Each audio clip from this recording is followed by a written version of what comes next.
Glavni trg in Koroška cesta sta bila zdaj 4 leta zaprta za promet, dobra 4 leta. Vi niste bili naklonjeni temu, da bi se promet vrnil na to območje. Zdaj bodo avtobusi na tej liniji vseeno vozili. Kako to, da je prišlo do spremembe v bistvu? Zakaj ste si premislili?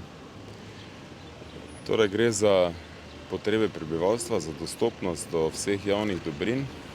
Gre za nek konsens stroke in tudi ekonomske vzdržnosti. In ko smo se zadnji 2 leti ogromno ukvarjali z celovito prenovo javnih linij, je vedno znova se kazalo v načrtih, da bo nekje treba prečkati ali po Lentu ali po Koroški to območje zaradi povezav vseh vsebin vzhoda in zahoda. Nekaj časa smo mislili, da bo to lažje narediti na Lentu, kjer je bistveno več prostora, kot predvsem na koncu Koroške ulice, kjer se izjemno zoži tam pretežnica. Ampak so potem ljudje bistveno hitreje in v večjem številu sprejeli Lent in se nam je zdelo, da bi tam avtobus, sedaj ko imamo ta stik z Nabrežjem, bil bistveno bolj moteč. Po Koroški se že danes vozi kar nekaj stanovalcev, ki jih je tukaj bistveno več za dostopi do svojih stanovanj in garaž kot na Lentu.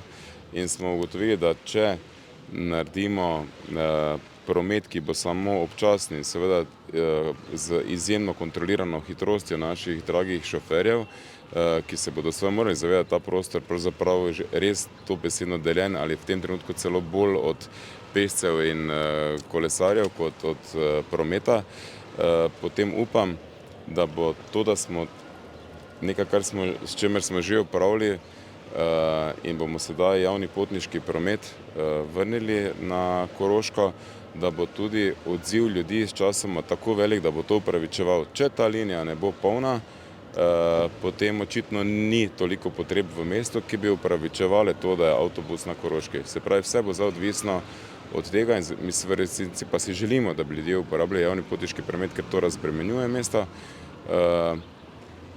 Tako da upam, da vabljeni do 9. je brezplačna, vožnja je bila odlična in tudi se veselim potem študentov, ki si v večjem številu želimo v mestu.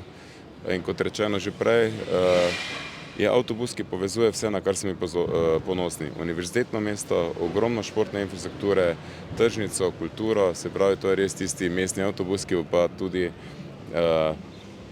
reklama za celotno našo regijo Pohorje in Štajersko z njegovo novim dizajnom, ki bo šel izven tega